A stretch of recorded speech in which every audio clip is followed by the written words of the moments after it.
Terima kasih untuk Anda yang masih bergabung bersama dengan kami dan di segmen ini kita akan review bagaimana jalannya perdagangan di sepanjang hari ini jelang rapat dua Gubernur Bank Indonesia, testimoni The Fed, dan tampaknya para pelaku pasar masih wait and see sampai sejauh ini. Dan kami ingatkan kembali, Anda masih bisa bergabung dan berpartisipasi bersama kami di WhatsApp interaktif di 0812 di 8788 di 3723 seperti yang tertera di layar televisi Anda nantinya. Dan saat ini kami sudah terhubung melalui Zoom bersama dengan Ibu Sheryl Tanuwijaya yang merupakan Head of Research dari JUC Sekuritas ini. Kita akan langsung sapa saja. Ibu Sheryl, selamat sore. Apa kabar Ibu?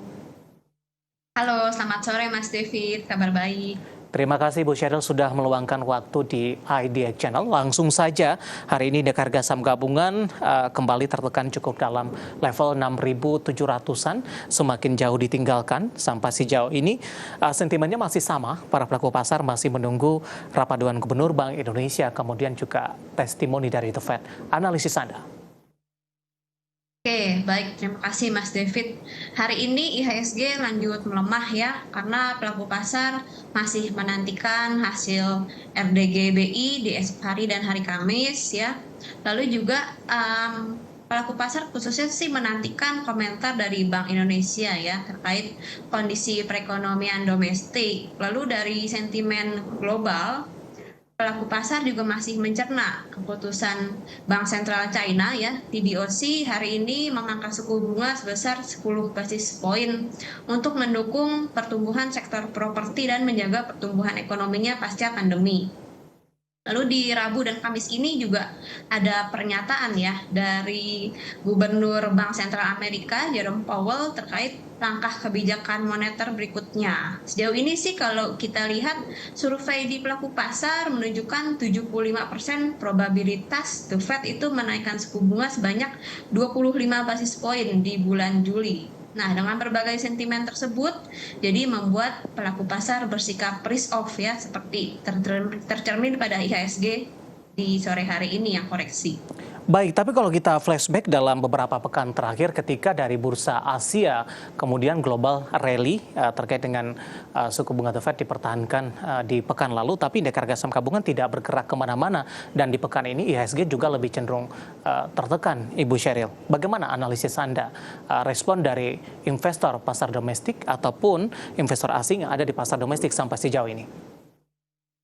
Iya, jadi di minggu lalu ya Mas David, itu kan ada FOMC The Fed ya. Memang perkiraannya sesuai sama ekspektasi pasar kalau The Fed menahan suku bunga pada FOMC bulan Juni ini. Tapi yang membuat market khawatir ya, ada sinyal ya, ada indikasi kalau The Fed masih akan menaikkan suku bunga sebesar 2 kali lagi ya, totalnya 50 basis poin lagi di tahun 2023 ini. Jadi yang diperkirakannya awalnya sudah cukup ya sampai di bulan Juni ini kenaikan suku bunganya, ternyata masih ada lagi kenaikan suku bunga 50 basis poin. Hal itu yang membuat pasar masih bersikap wait and see dulu, seperti itu. Baik, selain dari sentimen global, kemudian juga rapat Dewan Gubernur Bank Indonesia, fokus dari para pelaku pasar hari ini tampaknya juga tertuju kepada pergerakan nilai tukar rupiah terhadap dolar Amerika Serikat. Kembali melemah seiring juga pelemahan indeks harga saham gabungan dan sudah kembali menembus di atas level 15 ribuan kembali, Bu Sheryl. Analisis Anda? Ya, jadi bukan hanya pasar saham yang tertekan, tapi pasar nilai tukar kita juga rupiah hari ini melemah ya menjelang RDG BI. Jadi ini juga masih terkait ya, terkait sama sinyal The Fed yang akan menaikkan suku bunga 50 basis poin. Hal ini mendorong aliran dana asing keluar dari pasar modal kita gitu. Jadi nilai tukar rupiah juga ikut melemah seperti itu Mas David. Ini juga menjadi salah satu pemberat tidak, Ibu? Iya, betul Mas David. Baik, Ibu Sheryl, untuk esok hari di perdagangan Rabu, kemana arah untuk indeks harga saham gabungan? Tampaknya masih wait and see, terkait juga dengan testimoni The Fed dan juga rapat Dewan Gubernur Bank Indonesia. Apakah tekanan masih akan terus berlanjut? Kemudian level support berapa yang harus diperhatikan untuk indeks harga saham gabungan sehingga tidak menembus ke level 6.500-an kembali? Ya, Mas David, kalau kita lihat ya, ini secara harga dan sentimen memang masih mendukung IHSG untuk melanjutkan pelemahan. besok diperkirakan akan kembali melemah dengan menguji support di 6.600 dan resisten di 6.700. Di tengah kondisi seperti ini, bagaimana rekomendasi Anda, terutama untuk strategi dalam berinvestasi saham? Kalau tadi kita sudah sampaikan juga 30 menit jelang penutupan tadi, saham-saham big cap hari ini tampaknya menjadi pemberat untuk indeks harga saham gabungan. Tidak hanya datang dari perbankan, ICI, Telkom, kemudian juga saham-saham konsumer hari ini juga ikut melemah. Kemudian teknologi di luar dari Gotoh, MTEK dan Buka yang sebelumnya menopang indeks harga saham gabungan hari ini juga ikut tertekan, Ibu Sheryl. Iya, oke Mas. Kita lihat memang indeks LQ45 juga melemah tipis ya, melemah 0,13%. Tapi kita lihat koreksi pada saham-saham big cap tersebut bukan berarti fundamentalnya sudah jelek ataupun sudah tidak prospektif. Tapi itu lebih ke aksi profit taking pelaku pasar ya. Kita lihat beberapa minggu terakhir harga-harganya sudah overbought. Jadi wajar jika ada aksi profit taking di tengah berbagai sentimen global yang menimbulkan ketidakpastian. Kayak gitu, Mas. Ya, di tengah kondisi seperti ini, Bu Sheryl, sudah direkomendasikan paling tidak untuk cicil beli kepada saham-saham big cap dan saham-saham apa saja yang direkomendasikan? Atau lebih ke arah sikap wait and see terlebih dahulu?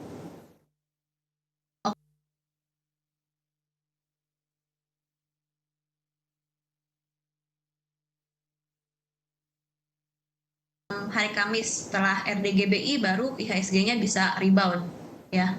Jadi kalau untuk beberapa hari ini sambil menantikan RDGBI kita bisa mencermati saham-saham mid to small cap gitu, Mas.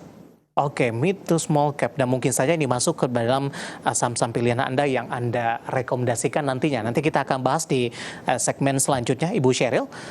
Saya akan coba ulas saham-saham yang menjadi penggerak untuk indeks harga saham gabungan. Tampaknya di penutupan sesi kedua ini dari sisi pelemahannya sudah mulai terbatas karena beberapa saham big cap tampaknya berbalik arah, Ibu Sheryl, ke zona hijau di penutupan sesi kedua, terutama dari beberapa perbankan big cap ini.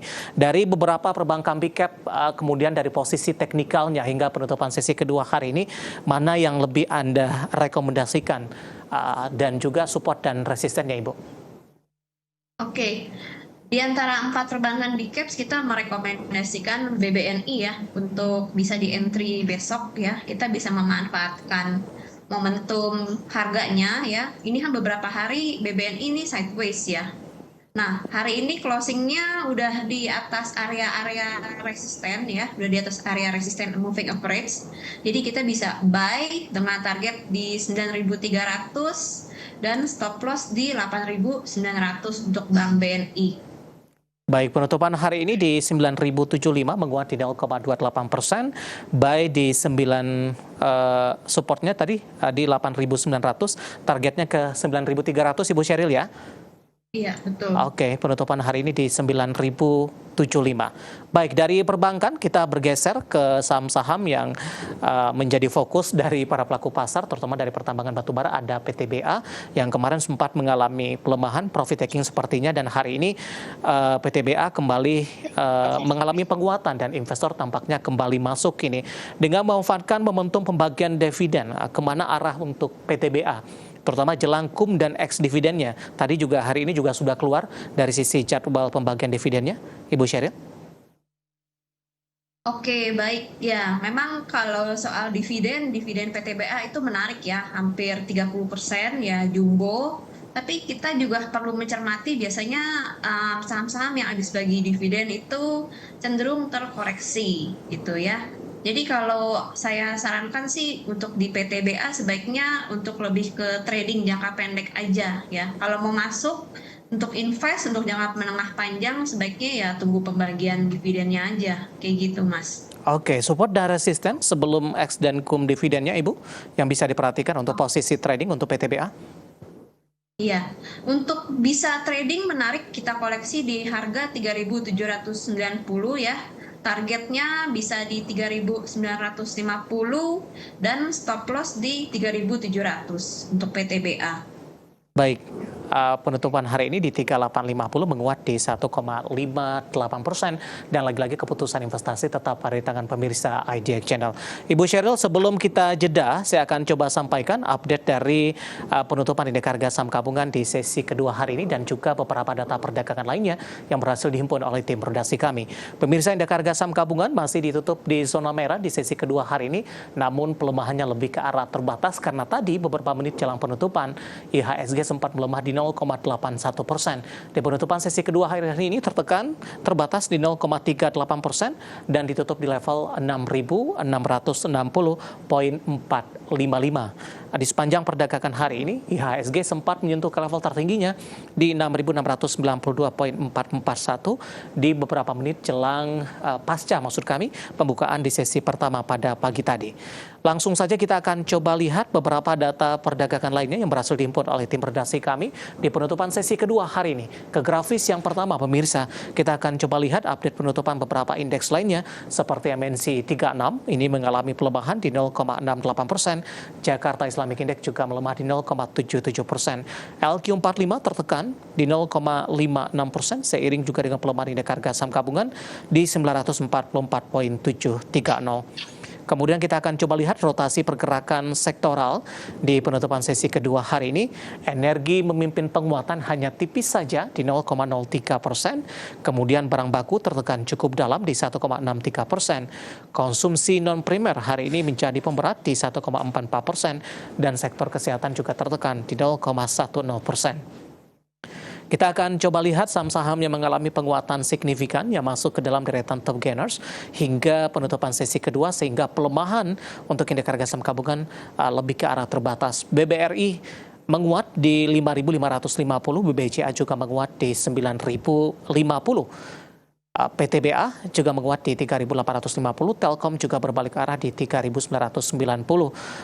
Seperti yang dikatakan Ibu Sheryl tadi, tampaknya investor memanfaatkan momentum pelemahan yang terjadi dengan mulai kembali masuk dengan memanfaatkan dari sisi teknikal hanya untuk trading jangka pendek saja. Kemudian dari sisi top loser, saham-saham yang mengalami pelemahan yang cukup dalam, PMRI tertekan di 5.100, film hari ini juga melemah di 2.930, MDKA tertekan cukup dalam dan kembali meninggalkan level 3.000-an di 2.910. WIFI juga melemah di 246. Itu dia beberapa data yang berhasil dihimpun oleh tim redaksi kami dan semoga bisa menjadi salah satu referensi untuk Anda, terutama dalam menghadapi perdagangan di keesokan harinya.